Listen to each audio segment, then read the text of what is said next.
Las manos en la masa. Llevaba años queriendo bucear con tiburones blancos. Tuve mucha suerte de poder apuntarme a la expedición de 4 días a las Islas Neptuno y lo pasamos fenomenal. Había tiburones muy grandes. A menos de 5 metros de profundidad vimos varios de entre 4,6 y 4,9 metros. Su longitud y su anchura te dejaban sin aliento. Vimos algunos más pequeños, algunos más jóvenes, pero la mayoría eran adultos gigantescos. Había mucha actividad alrededor del barco, con muchos tiburones blancos dando vueltas. Y pregunté al monitor de buceo y al capitán del barco qué pasaría si un tiburón blanco pequeño y otro grande se enfrentasen. Y unos 6 segundos después pasó eso delante de nuestros ojos. A medida que aumenta el turismo del buceo con tiburones, también aumenta la polémica práctica de atraer tiburones con cebo. Los tiburones pueden perder su miedo natural al hombre y acercarse a los buceadores para mendigar comida. Las empresas de buceo con tiburones y otros operadores turísticos a menudo usan cebo para atraer a los tiburones a los barcos y que los vean los turistas. El cebo se mantiene fuera del alcance para que el tiburón que se acerque al barco nunca obtenga su recompensa. Pero diseminar cebo por el agua es como repartir golosinas, y los tiburones aprenden a asociar a los barcos con la comida gratis. Y eso acaba influyendo en su conducta. Por supuesto, los tiburones son depredadores, son rápidos, son capaces y a veces sí que atrapan el cebo. Y para mí eso entraña el potencial de crear una respuesta condicionada. Los barcos turísticos a menudo son como la campana de la comida para los tiburones de la zona. Muchas veces los buscan para conseguir una comida fácil. En este caso hay 2 tiburones blancos interesados en el cebo. Para que un tiburón se decida, hacen falta muchas cosas. Hace falta mucha energía y toda una serie de movimientos. Es toda una decisión. Tienen que ver algo y decidir ir a por ello. Y es lo que hace el tiburón grande. Se decide, ve que el tiburón pequeño se interpone en su camino porque también quiere lo que él y necesita espantarlo. Si de verdad quiere comerse el cebo y quiere ir a por él. Está claro que el tiburón grande toma esa decisión, se compromete con asertividad y actúa con mucha más agresividad que el pequeño, que acude medio convencido, medio desviado y al final se convierte en presa. Hace lo que suelen hacer las focas y otros animales que intentan escapar de un tiburón, retorcer el cuerpo, dar aletazos y alejarse nadando, lo que sea para salir de la situación.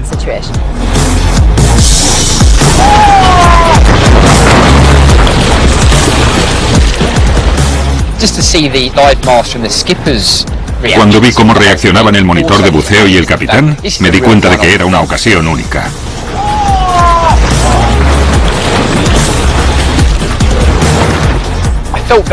Fue una experiencia que me sirvió de lección de humildad.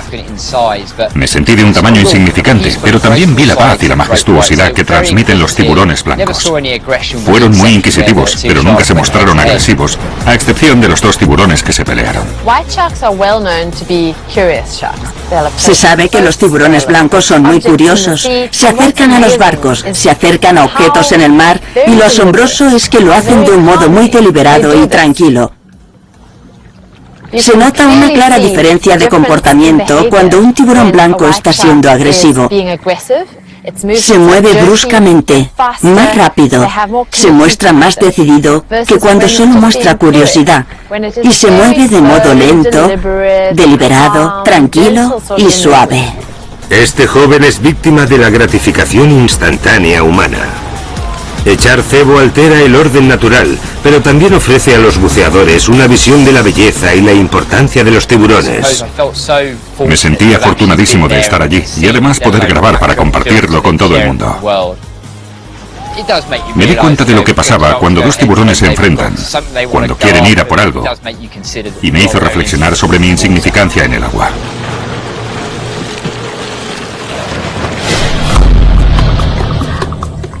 Nos enteramos de que unos leones habían cazado un cerdo hormiguero no muy lejos de donde estábamos, así que decidimos ir hasta allí.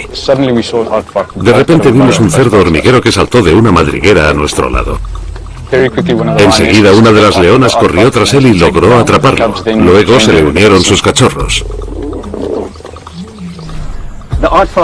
El cerdo hormiguero no es una presa importante para los leones, pero sí que lo cazan. Me imagino que este cerdo hormiguero iría trotando por la mañana y se toparía con los leones. No creo que los leones lo buscaran. En el grupo había muchos leones jóvenes y seguramente les atrajo este animal de aspecto raro. Estaban practicando estrategias de caza. A causa de su inexperiencia juvenil, los cachorros no eran capaces de dar el mordisco mortal al cerdo hormiguero. Debido a sus chapuzas, ya que estaban distraídos con otras cosas, como el macho, por ejemplo, el cerdo hormiguero logró escapar de los cachorros. Entonces el macho grande se unió al lance, y es cuando oímos que el cerdo hormiguero emitía el sonido de estar en apuros.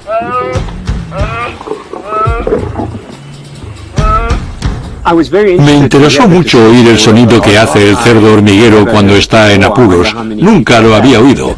Me pregunto cuánta gente lo habrá oído. Creo que es una situación inusual. Las llamadas de apuros son un tema interesante. ¿Por qué gritan los animales en apuros? Mi idea es que puede atraer a otros carnívoros. Si un animal pequeño atrapa a un animal que se pone a gritar, puede acudir un animal mayor que altera la cacería y da a la presa la oportunidad de escapar. El ruido que emitía el cerdo hormiguero era un profundo balido. No esperaba en absoluto un ruido así de ese animal. Entonces los cachorros se pusieron donde el león adulto había derribado al cerdo hormiguero. El cerdo volvió a intentar escapar y el león le detuvo otra vez. Luego los cachorros se cebaron con él una tercera vez. No me lo pude creer cuando vi que el cerdo hormiguero se levantaba arrastrando a dos cachorros en el lomo, se metía a salvo en una madriguera y escapaba de la manada de leones que se quedó colgada, olfateando el agujero donde estaba el cerdo hormiguero. Fue asombroso, no me lo podía creer. Aunque no había una gran cantidad de sangre y vísceras, vimos bien al cerdo hormiguero justo antes de que se metiera en el agujero y estaba claro que los leones le habían destrozado, le habían dado una buena paliza. Llevo más de 12 años trabajando de guía y es el avistamiento más excepcional que he visto. No es algo que se vea a diario. Nunca se puede subestimar lo que es capaz de hacer un animal cuando se enfrenta a una muerte cierta.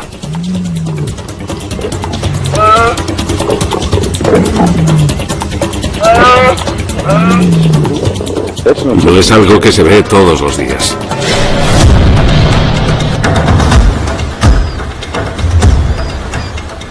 Íbamos caminando por un hermoso campo de lava de la isla cuando vi una garza enana, una especie endémica. Evolucionó allí. Es una garza negra, lo cual es una ventaja, porque come y caza encima de la lava. También se llama garza de la lava. Es una garza pequeña, del tamaño de un cuervo. Tiene parientes en casi todo el mundo. Como solo vive en las Islas Galápagos, también se llama garza de Galápagos. Pero el nombre de garza de la lava es muy descriptivo porque caza en los antiguos flujos de lava que conforman esa isla. Sus presas son de colores, como los cangrejos rojos y amarillos, tan bonitos que se ven a lo lejos. Pero les da igual. Se están relajando y reaccionan velozmente al movimiento. En cuanto se acerca algo, corren al agua. Están a salvo bajo el agua, pero esta garza tiene la ventaja del camuflaje y puede cazar a esos cangrejos.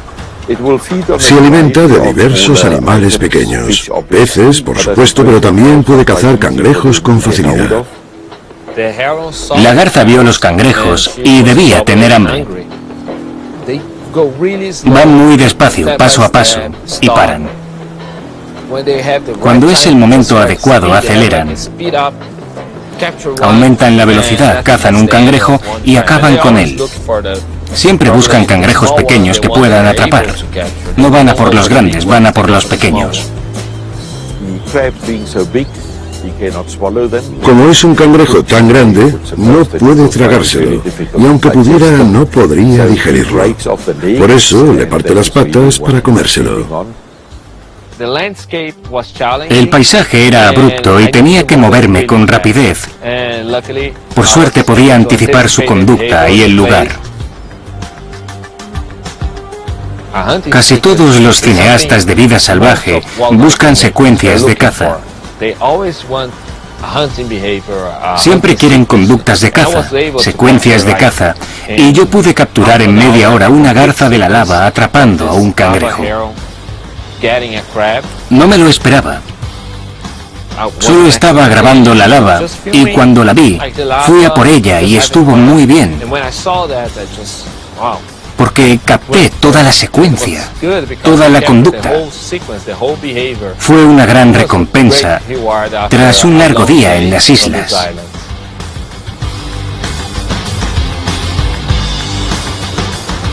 He aprendido por experiencia, cada vez que vas a un sitio nuevo como las Galápagos, tienes que estar listo y llevar la cámara encima continuamente. Nunca sabes dónde pasará algo así.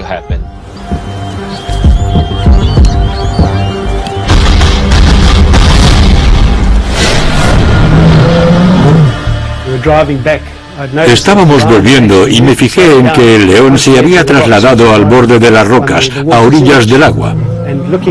Y cuando le miré, vi que había un cocodrilo cerca. El cocodrilo se sumergió y el león se metió en el agua para cruzar el río a nado. No sabía qué iba a pasar, pero el cocodrilo dio alcance al león, lo atrapó en sus fauces y lo sumergió.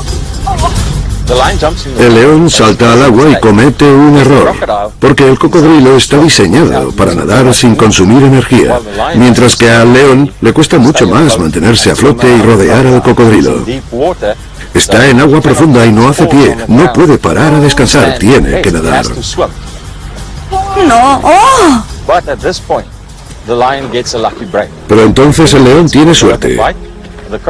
Muerde al cocodrilo y el cocodrilo se asusta. Le suelta y salen a la superficie. Por casualidad, el cocodrilo mira en dirección contraria al león y el león mira hacia el agua poco honda y la orilla. Y en 2 o 3 saltos llega donde no le cubre y puede salir. Así salvó la vida.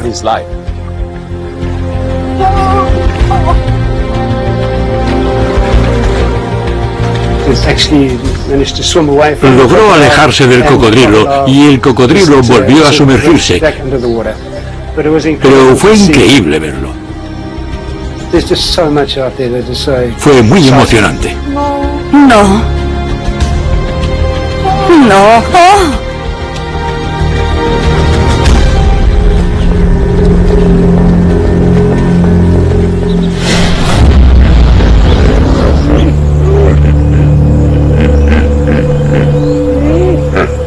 Estamos en Tanzania, en el cráter del Ngorongo. Nuestro guía recibió por radio el mensaje de que había un elefante junto a una charca. El elefante estaba al borde de la charca comiendo tranquilamente.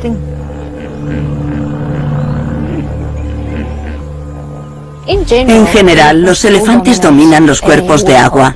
A menudo los machos jóvenes luchan para reafirmar su dominancia y expulsan a otras especies para presumir, simplemente porque pueden.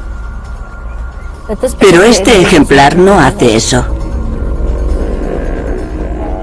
Era un elefante enorme, con grandes colmillos. Era viejo, creo.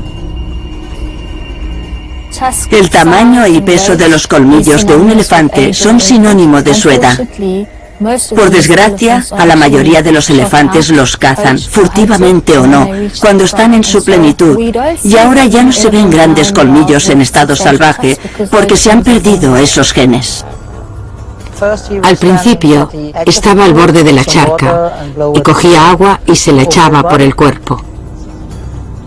Luego decidió meterse dentro del agua y todos los hipopótamos se apartaron corriendo. Los hipopótamos están relajados. Ninguno de los machos de la charca se siente amenazado por el elefante. Y es interesante porque están muy congestionados dentro de la charca y sí que es una amenaza. No pasé miedo por el elefante porque era muy grande, pero pensé que a lo mejor se peleaba. Se sorprende que los hipopótamos sean tan complacientes y no le planten cara.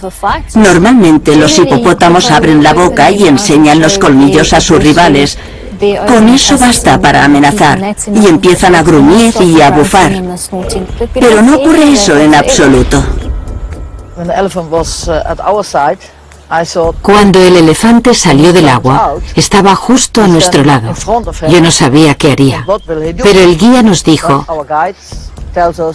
que la orilla era demasiado alta y que no la subiría. Fue muy emocionante ver ese gran elefante caminando entre hipopótamos.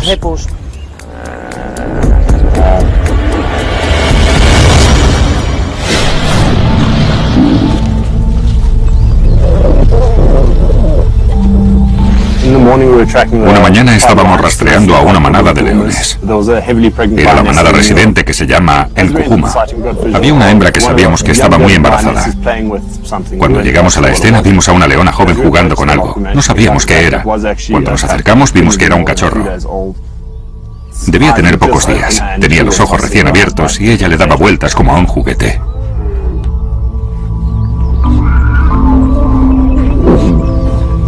Es muy inusual.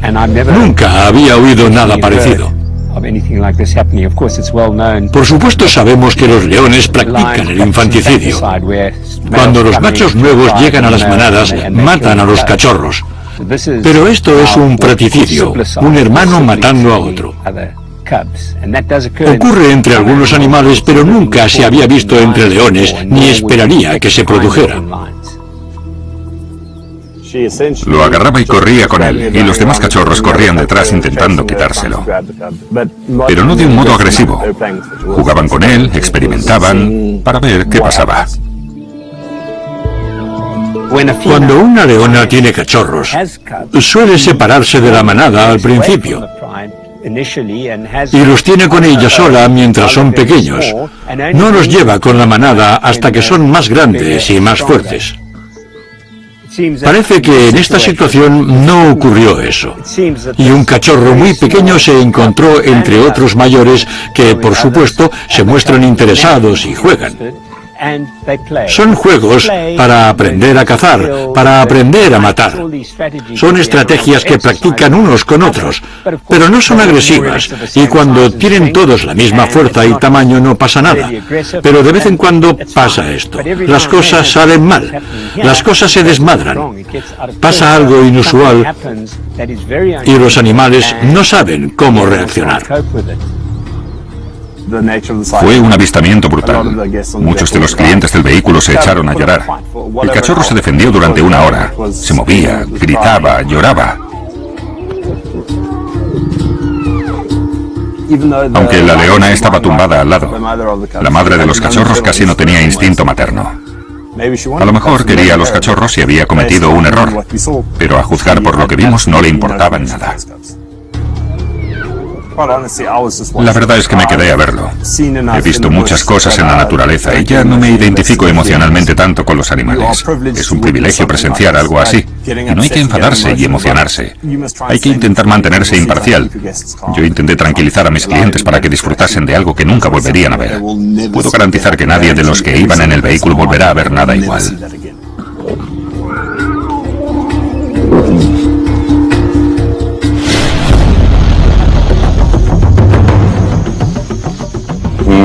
Una noche salimos a seguir a un leopardo macho. Le seguimos durante media hora. Después de cazar un impala y matarlo, el leopardo lo subió a un árbol. Los leopardos suelen subir a las presas a un árbol. Había hienas en la zona. Oyeron la cacería y vinieron a robarle el impala al leopardo. Era un leopardo macho enorme y no dejó que las hienas le tomasen el pelo.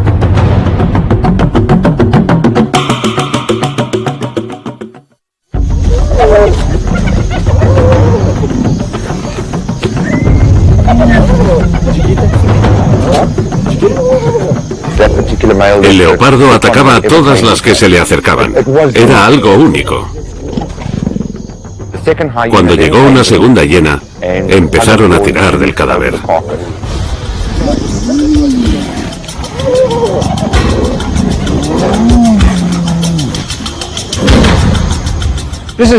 Es una situación típica.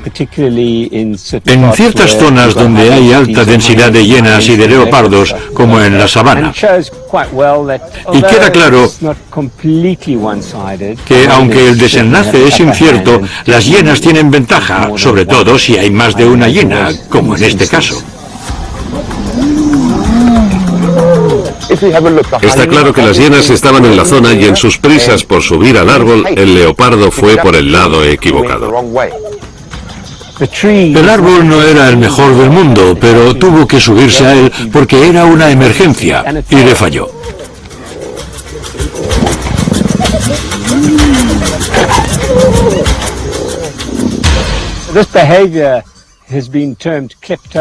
Hay zoólogos que llaman cleptoparasitarismo a esta conducta. Es algo que se ha estudiado y consiste en robar las presas a otros animales. Creo que todos los depredadores roban la presa a otro animal si pueden. Uno no se da cuenta de que animales como los leopardos, en ciertos entornos, pierden muchas presas a manos de otros carnívoros, como las hienas.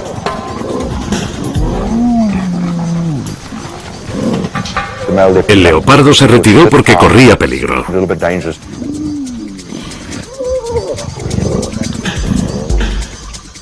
Ya había visto leopardos cazando presas, pero nunca que se las quitasen las hienas. Nunca lo había visto. No me importó, porque así es la naturaleza. Pero fue algo único presenciarlo como testigo.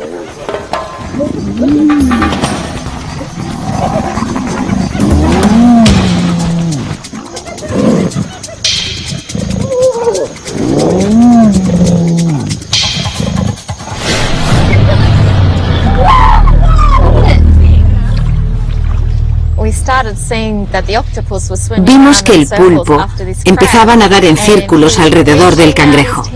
Estiraba los tentáculos y casi lo agarraba. ¡Es un pulpo persiguiendo a un cangrejo! El cangrejo escapaba y nadaban juntos otro círculo y el pulpo volvía a intentarlo y casi lo cogía. Era muy emocionante y los niños estaban emocionados. ¡Casi le coge! ¡Casi le coge! Los pulpos son extremadamente inteligentes. También tienen muy buena vista y son famosos por su destreza para resolver problemas. El pulpo estaba decidido a atrapar al cangrejo y el cangrejo intentaba escapar del pulpo a toda costa. Y la acción ocurría en un área muy pequeña. ¡Casi le coge! ¡Casi le coge! Al final, el pulpo atrapó al cangrejo, se encogió y se fue al fondo. Lo interesante es observar al pulpo. Intentaba igualar la velocidad del cangrejo, pero también maniobrar a su alrededor. Estiraba los tentáculos para atraparlo, pero luego perdía terreno y el cangrejo se alejaba e intentaba alcanzar una nueva posición para envolver al cangrejo. Al final cogió al cangrejo, lo envolvió entre los tentáculos y logró ingerirlo. Al principio nos asombró lo que estábamos presenciando. El pulpo perseguía al cangrejo y casi lo cogía. Y los niños cada vez estaban más emocionados sobre quién iba a ganar el enfrentamiento, la lucha a vida o muerte. Los cangrejos son uno de los platos favoritos de los pulpos. Ver a un pulpo perseguir a un cangrejo no es inusual. Pero ver toda la interacción en la superficie del agua mientras nadan es un modo muy inusual de ver un hecho muy común. Acabó todo muy rápido. No lo vi a través de la cámara porque la tenía delante de mí, aunque lo grabé por pura suerte. ¡Venga, don Pulpo! ¡Bien! ¡Sí!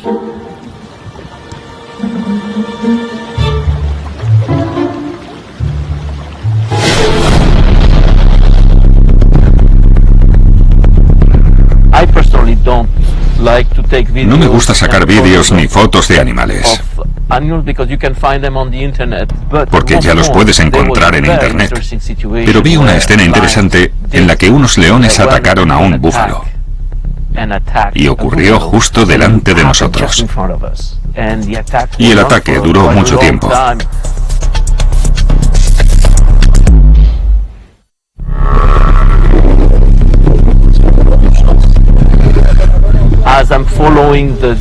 Mientras seguía el ataque, vi que cientos de búfalos se acercaban al búfalo que estaba siendo atacado. Grabamos unas imágenes increíbles, pero llegó un punto en que tuvimos miedo, porque pensábamos que los búfalos iban a atacar, y nuestro camión estaba justo al lado.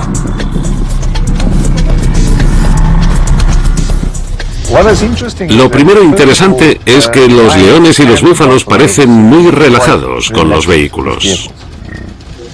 Pero ¿cómo lograron atrapar los leones un búfalo en medio de tantos búfalos que luego volvieron? Hay dos potenciales explicaciones. Una, que los leones estaban acechando a los búfalos que cruzaban la carretera y se pudieron esconder en algún sitio, por ejemplo en el gran matojo de hierba de la izquierda. Pudieron tumbarse allí sin que los búfalos los detectasen, o también pudieron esconderse tras los vehículos. Creo que la segunda explicación es más probable. Los leones se posicionaron para separar a los búfalos y vimos cómo se posicionaban. Luego el ataque se produjo justo delante de nuestro camión. No paraban de intentar derribarle y el búfalo no paraba de moverse con todos los leones en el lomo. Luego vimos que venían cientos de búfalos a rescatar al búfalo.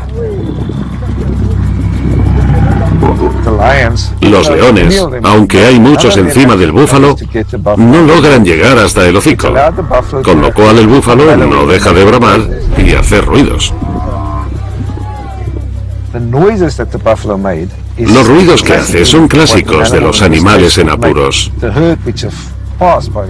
El rebaño pasaría de largo y luego, al oír los bramidos, daría la vuelta para salvar al búfalo. Sentí emociones muy intensas durante el suceso.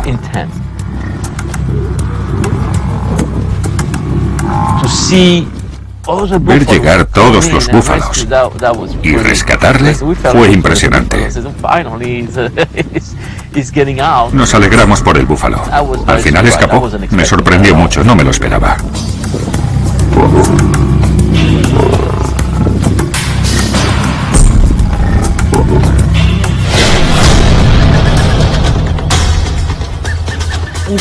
Vimos un azor lagartijero claro en lo alto de un árbol. Bajó volando y empezó a dar pisotones entre los arbustos. Y al otro lado del camino de grava había una mangosta. De repente la mangosta cruzó la carretera por delante de nuestro coche, saltó y atacó. Acabó todo en un instante. Solo después, cuando vi las imágenes, me di cuenta de lo que había pasado. El movimiento fue como un borrón y luego nos quedamos todos sin aliento. El azor lagartijero claro habrá atrapado un ratón o roedor pequeño. Y las mangostas suelen cazar gran variedad de animales como insectos y también roedores pequeños.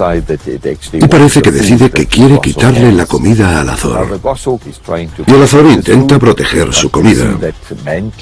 Se nota en su conducta, porque abre las alas, intenta parecer lo mayor posible extendiendo las alas, pero la mangosta no pica y espanta al azor. Que un animal de ese tamaño se enfrente a un ave de presa mucho mayor es de una gran valentía. La mangosta acabó perdiendo y se escabulló entre los arbustos. El azor parecía imperturbable y al final se llevó lo que había cazado.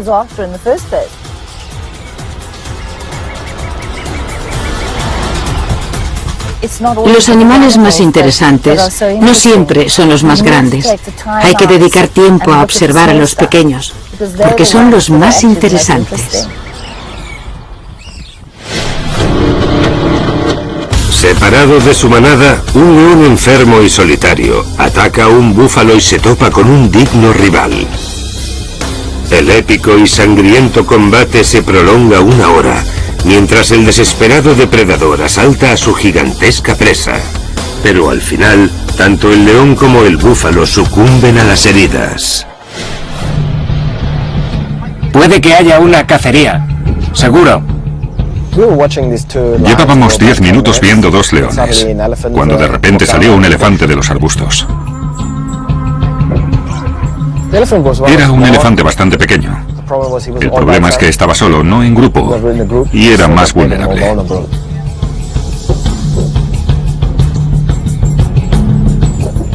Uno primero se pregunta por qué estaría solo el elefante. No parece una cría, pero es muy joven. Resulta desconcertante dónde estará el resto de la manada. El elefante iba caminando y de repente se paró. Giró hacia los leones. Creo que les olió y agitó la cabeza. Y entonces cargó contra los leones.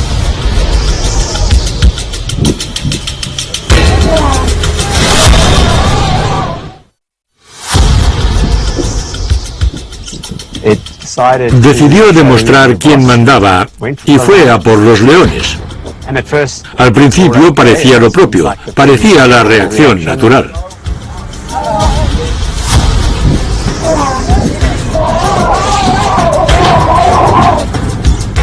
¡Cobarde!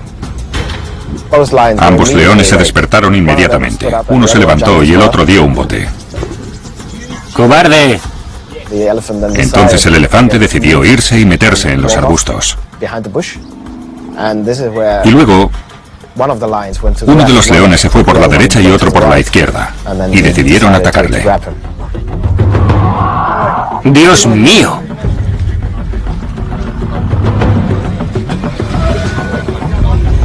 Queda claro el aspecto de trabajo en equipo de la cacería. Si hubiera sido un solo león, es improbable que hubiera podido matar al elefante. Los leones tenían una estrategia cuando fueron a por él. Recurrieron a su destreza para la caza. Para mí fue lo más impresionante.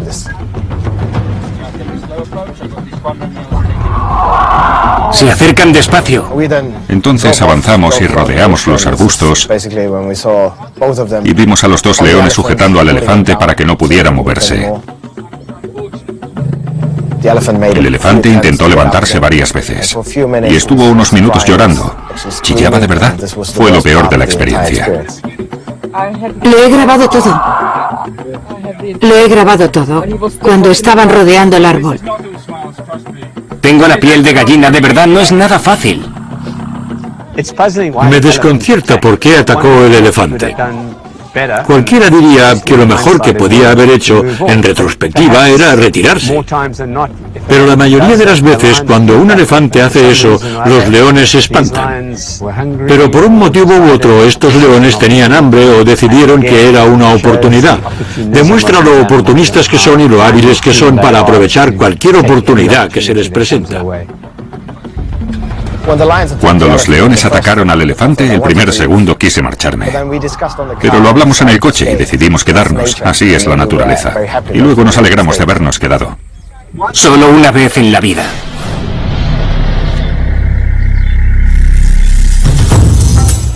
Siempre es agradable ir a la zona de Samburu y tratar de encontrar gerenuk y observar cómo comen.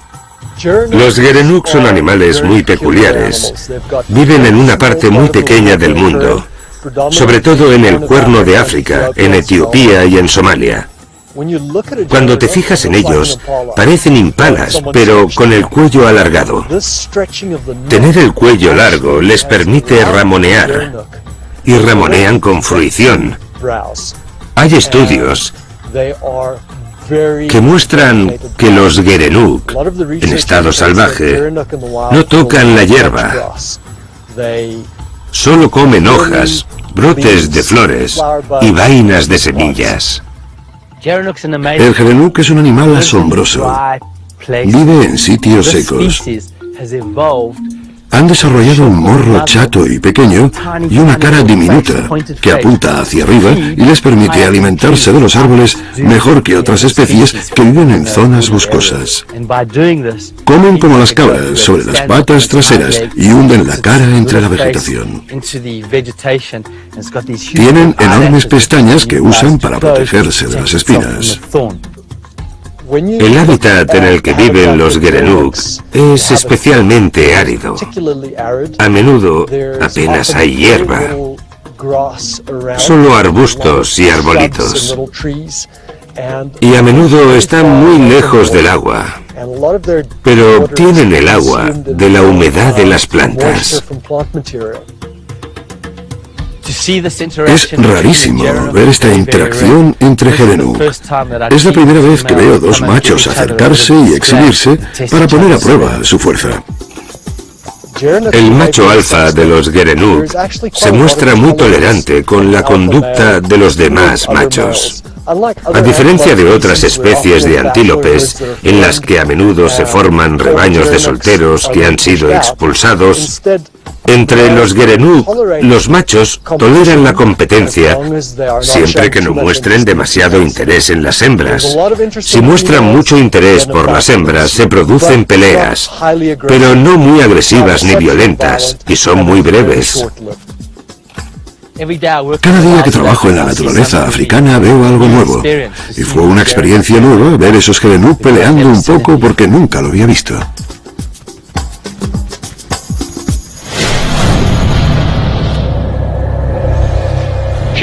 Se acercó y se quedó mirando el vehículo grande que usamos para ir a ver osos. Y esa osa, antes de que nos diésemos cuenta, rompió alguna pieza de la calefacción. Y se la llevó, la robó, nos quedamos mirándola. Era una osa joven y perfecta, despreocupada, de buen humor, que actuaba como un cachorrito de perro.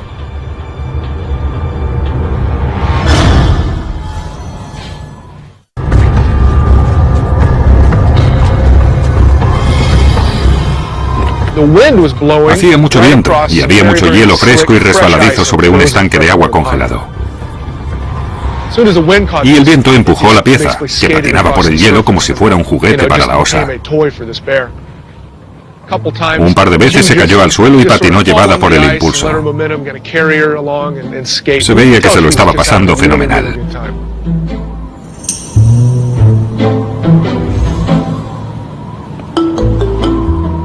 No está cazando, tampoco necesita tumbarse a descansar, no se está apareando, así que, ¿por qué no? Se entretiene, y es muy divertido verla patinar por el hielo persiguiendo eso.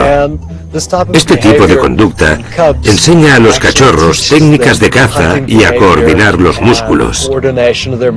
Pero en ejemplares adultos, lo único que se puede deducir es que simplemente se lo está pasando bien. Siempre es divertido ver osos polares sobre hielo. Es su hábitat preferido del mundo y les encanta. Están totalmente adaptados al hielo. Los osos polares tienen unas almohadillas muy bien desarrolladas en las patas de los pies, además de unas zarpas muy fuertes. Con ellas pueden caminar por el hielo como los alpinistas con crampones. Así pisan mejor y con más seguridad en las superficies heladas como el mar de hielo. Los osos polares tienen una capa de grasa increíblemente gruesa que les sirve para aislar el cuerpo y además es una reserva que genera calor al descomponer la grasa. Su pelo es extraordinariamente aislante y les mantiene secos. Nadan en agua casi congelada, salen por la otra punta, se sacuden y ya están casi secos. Los osos polares se limpian rodando por la nieve. Los cristales de hielo y la nieve se llevan la suciedad, el aceite y esas cosas. Es como si se dieran un baño de nieve. Ver un oso libre en la naturaleza es una de las mayores suertes que puede tenerse en esta vida. Son muy raros, su densidad de población es bajísima y está cayendo en picado. Ver un animal así es un privilegio.